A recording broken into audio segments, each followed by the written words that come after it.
மாணவர்கள் அனைவருக்கும் வணக்கம். தற்போது நாங்கள் ஊவா மாகாண கல்வி திணைக்களத்தின்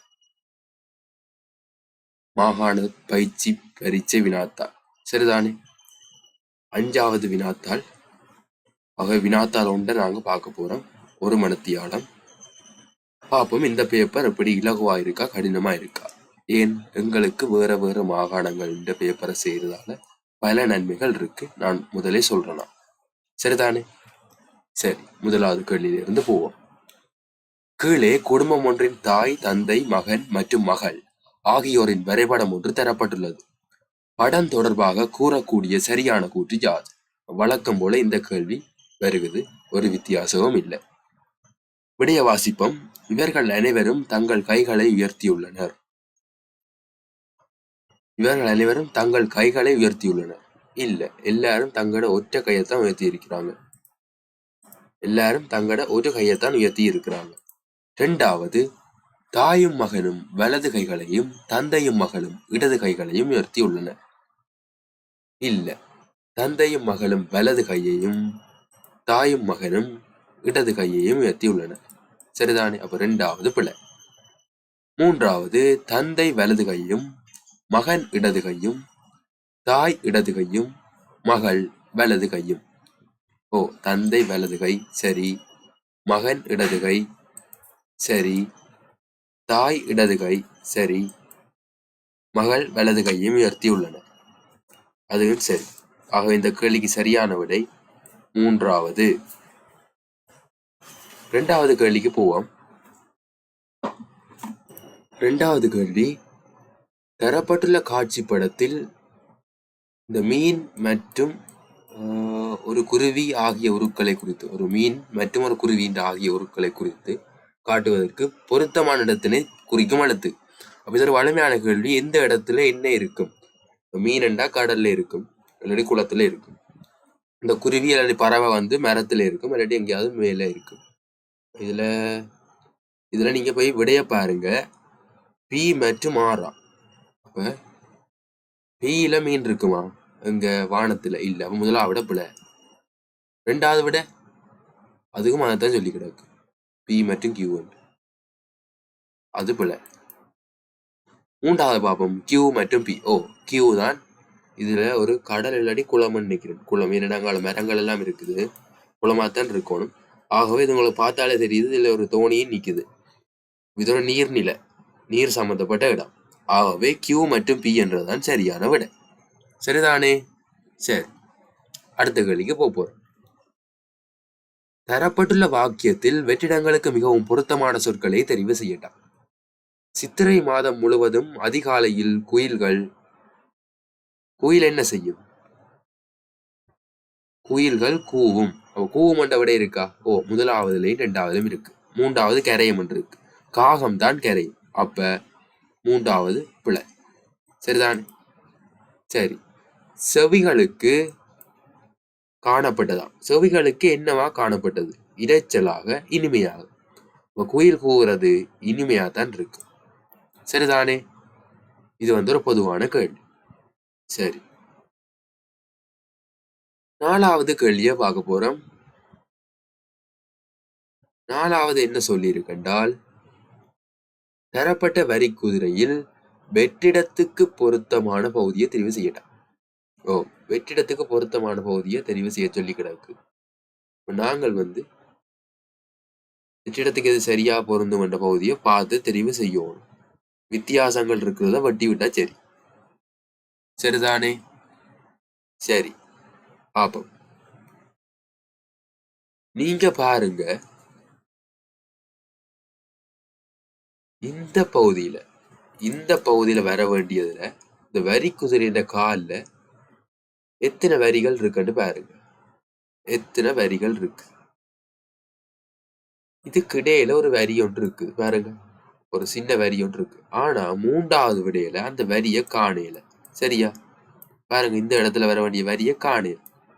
ஆகவே நாங்கள் மூன்றாவது விட பிழை. மூன்றாவது விடைய தட்டிட்டோம். சரிதானே. தட்டியாச்சு. அப்ப விட முதலாவது இல்லாட்டி ரெண்டாவது தான். நாங்கள் அதை போய் பார்ப்போம். முதலாவது இல்லாட்டி ரெண்டாவது தான் விட. அதை பார்ப்போம்.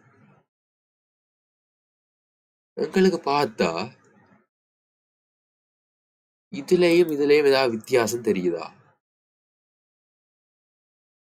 பின் வால் பகுதியில ஏதாவது வித்தியாசம் தெரியுதா? அதே மாதிரி தானே இருக்கு எல்லாம். ஒரு வித்தியாசத்தையும் காணல. சரி, அப்ப அது இல்லை. இப்ப தலை பகுதியில தான் ஏதோ வித்தியாசம் இருக்குது. அதைத்தான் நாங்க கண்டுபிடிக்க போறோம். சரிதானே? அதைத்தான் நாங்க கண்டுபிடிக்க போறோம். பாப்போம். ஓ, இதை இலகுவா கண்டுபிடிக்கலாம். நீங்க பாருங்க, இந்த முதலாவது விடையில ஒரு செவிய காணையில பாருங்க. ஒரு செவிய காணையில இங்க 2 செவி இருக்கு, 2 காது இருக்கு. ஆகவே இரண்டாவது விட தான் சரியானது. சரிதானே? அப்ப நீங்க ஒரு ஒத்து பாத்தீங்கன்னா சரி, எல்லாத்தையும் போட்டு குழப்பாம எங்க எண்ணத்துல இதை காணையிலேன்னு பார்த்தா சரி, இதுல நான் காதை காணையிலேன்னு பார்த்தேன். அப்போதான் ஒரு வரிய காணல அந்த விடையில. ஆகவே இரண்டாவது விட சரி. சரி, அடுத்த கேள்விக்கு போறோம். கீழுள்ள கவிதையை வாசித்து 5ஆம் வினாவிற்கு சரியான விடையை தெரிவு செய்யட்டான். சரி, கவிதையை வாசித்து. மேல் கல்லும் கீழ்கல்லும் இங்கே தினம் ஒன்றாக உழைக்குது தம்பியா. மேல் கல்லும் கீழ்கல்லும் இங்கே தினம் ஒன்றாக உழைக்குது தம்பியா. மேல்கல் வட்டமாக சுழல இங்கே கீழ்கல் உணவை விழுங்குது தம்பி. அப்ப இது ஒரு சுழற ஏதோ பொருள். மேல்கல்லும் கல் வட்டமா சுழலுதான், கீழ்கல் உணவை விழுங்குதான். மேல்கல்லும் கீழ்கல்லும் இங்கே தினம் ஒன்றாக உழைக்குதான். ரெண்டும் சேர்ந்துதான் அந்த வேலையை நடத்த போகுது. அதே நேரம் மேல்கல் வட்டமா சுழலுதான்.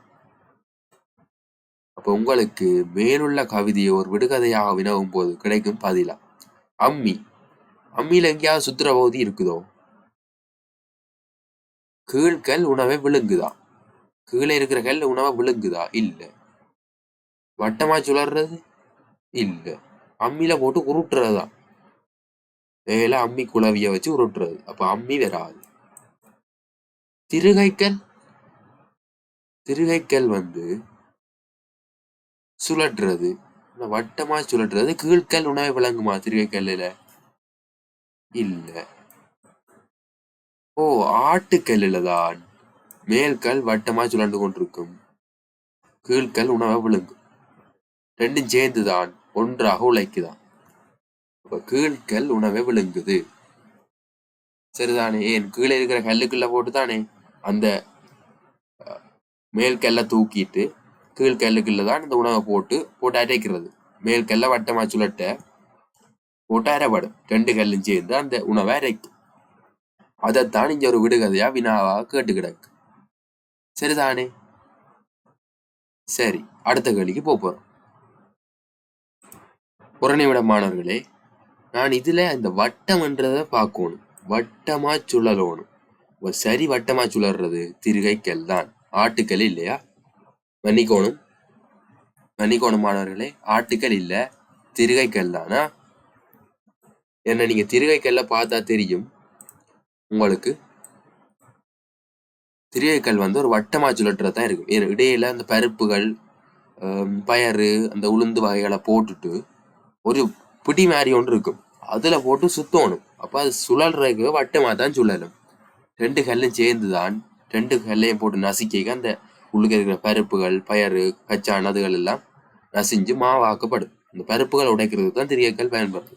ஆட்டுகள் உளுந்தரைக்கிறது, வேற அந்த ஈரப்பதனான பொருட்களை அரைக்கிறதுக்காக தான் கூடுதலா ஆட்டுகள் பயன்படுறது. இந்த காலத்துல நீங்க பார்க்க வாய்ப்பில்லை, சில இடங்கள்ல இருக்கு. அப்ப ஆட்டுகள் வட்டமா சுழலாது, அங்கேயும் இங்கேயுமாக போட்டு அந்த நடுவில் இருக்கிற கல்ல போட்டு நாங்கள் சுழட்ட வேண்டும். ஆனா சரி, வட்டமா சுழறது திருகைக்கல் தான். சரிதானே? நான் முதல் பிள்ளையா சொல்லிட்டேன், பிள்ளையா விளங்கி கொள்ளாதீங்க. திருகைக்கல். நான் உங்களுக்கு திருகைக்கல் இதுல வேணும்னா காட்டலாம், அப்படி இருக்குமென்று காட்டுறேன். பாருங்க மாணவர்களே, இதுதான் திருகைக்கல். திருகைக்கல் பழங்காலத்தில் பாட்டி பயிறு உளுந்து உடைக்க பயன்படுத்தியதான் திருகை. பயிறு உளுந்து போன்ற தானியங்களை உடைத்து பருப்பாக்குவதற்கு பயன்பட்ட வட்ட வடிவில் அமைந்த மேலும் கீழும் 2 பாகங்களை கொண்ட கருங்கல்லினால் ஆன சாதனம் தான் திருகைக்கல். சரிதானே? ரெண்டு கருங்கல் மேலேயும் கீழே ஒரு கல் இருக்கு, வட்ட வடிவா தான் சுத்தும். சரிதானே? உங்களுக்கு இதுல படங்களை காட்டினா அங்க பாருங்க, வட்ட வடிவமா தான் சுற்றக்கூடியதா இருக்குங்க. போட்டு சுத்தின பாருங்க. ஆகவே இது வந்து ஆட்டுக்கல் இங்க இருக்கு. இது வந்து ஆட்டுக்கல். அம்மி எல்லாருக்கும் தெரியும் தானே, கூடுதலா இன்னும் இருக்கலாம், வீடு வழியே இருக்கும் அம்மி குளவி எல்லாம். அம்மி குளவி எல்லாம் எல்லாட்ட வீடு வழியே இன்னும் இருக்கும். சரி, நாங்க கேள்விக்கு போவோம்.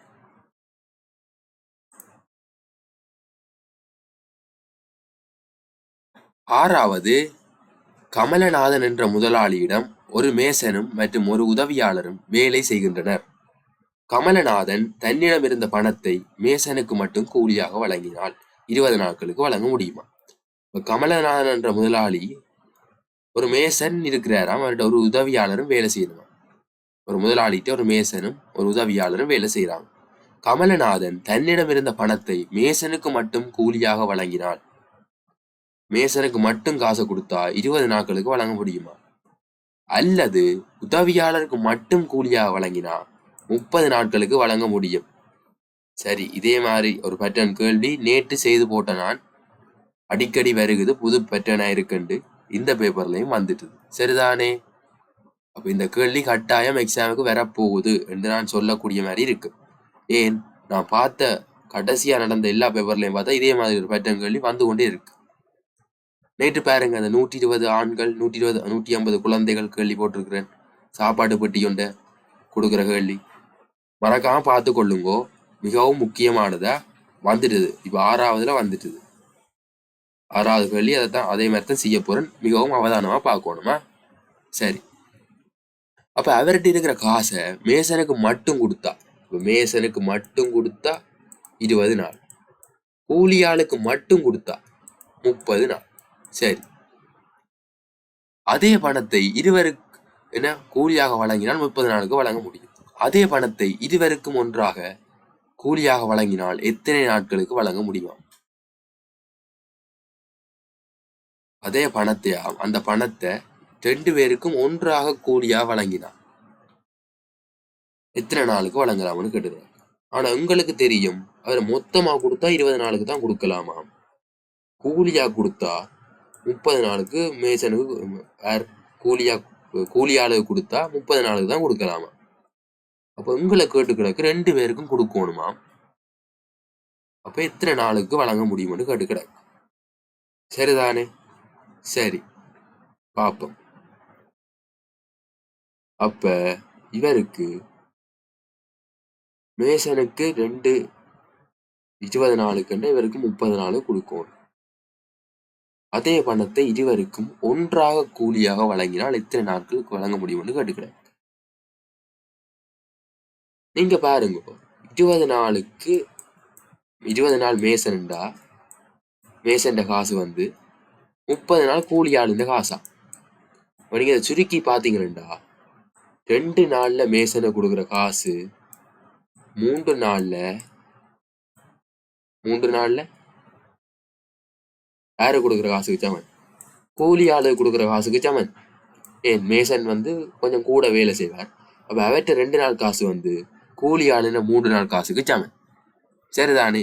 இப்ப எங்களை கேட்டது 2 பேருக்கும் சேர்த்து வழங்கணும் அந்த காசை. பாப்போம் எப்படி சேர்த்து வழங்கலாம். அப்படி சேர்த்து வழங்கலாம்டா விடையில இருந்து போவோம்.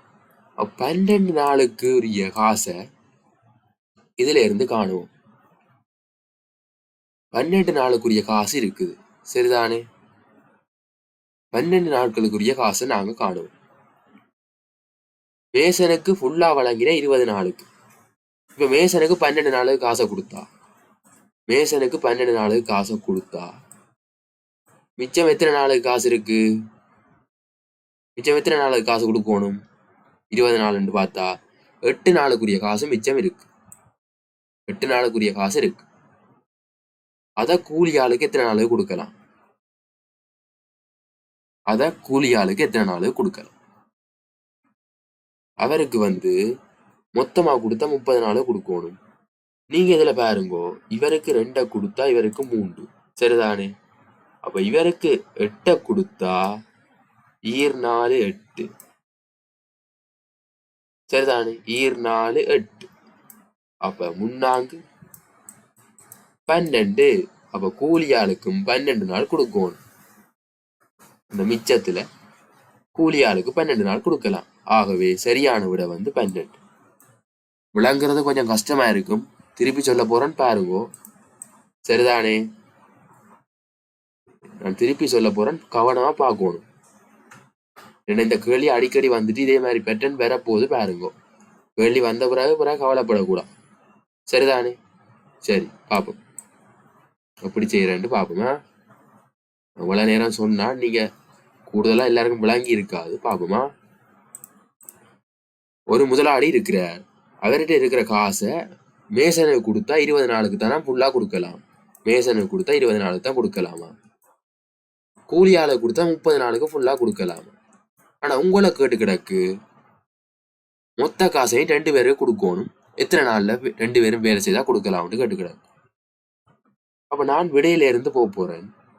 நீங்க பாருங்கோ, மேசன்டையும் கூலியாளோட சம்பளத்தையும் ஒப்பிடு பார்ப்போம். மேசன் 20 நாளாம், கூலியால் 30 நாளாம். அப்ப மேசன் 2 நாள் வேலை செய்தா கூலியால் 3 நாள் வேலை செய்யும். அந்த காசுக்கு சம, சரியோ? 2 நாள் மேசன் வேலை செய்யறதும் 3 நாள் கூலியால் வேலை செய்யறதும் சம, சரிதானே? 2 3 கண்ட பங்குல இருக்கட்டும். விடையில பார்ப்போம். 12 நாள் கிடக்கு. முதலாவடி எடுக்கிறேன். 12 நாள் எடுத்தா மேசனுக்கு 12 நாள் கொடுத்தாச்சு. கொடுத்தா மிச்சம் 8 நாளுக்குரிய காசு தான் இருக்கு, மேசன் காசு, சரிதானே? நீங்க இதுல பார்க்கணும், மேசன் 2 நாள் காசு தான் கூலியாளுட 3 நாள் காசு. மேசன் 2 நாள் காசு தான் கூலியாளுட 3 நாள் காசு. அப்ப மேசன் 8 நாள் காசு, கூலியாளுட எத்தனை நாள் காசு? மேசன் 2 நாள் காசு, கூலியாளுட 3 நாள் காசுண்டா மேசன் 8 நாள் காசு 4 2 8, 4ஆல பெருக்கும். அப்ப கூலியாளுட 3 நாள் காசை 4ஆல பெருக்கினா 4 3 12. அப்ப 12 நாளுக்குரிய மிச்ச காசை கொடுக்கலாம். 2 பேருக்கும் 12 நாளுக்குரிய காசு வந்துடும். இதுதான் சரியான விட, சரியோ? நீங்க மிச்சம் எத்தனை நாள் எடுத்தாலும் 2 பேருக்கும் சமனான நாட்கள்ல வேலை செய்த காசு கொடுக்க இயலாது, சரியோ? சரி, இதற்கா பாருங்க. மிச்சம் அடுத்த வினாக்களுக்கான விடைகள் அடுத்த வீடியோல வந்து கொண்டிருக்கு. இந்த கேள்வி இருக்கா திருப்பி பாருங்க. விளங்க கஷ்டமா தான் இருக்கு முதல் தடவை. அதுக்காக தான் நான் நிறைய வீடியோ செய்து போடுறேன் இந்த மாதிரி கேள்வியில், சரிதானே? நன்றி மாணவர்களே, தொடர்ச்சியாக இணைந்திருங்க.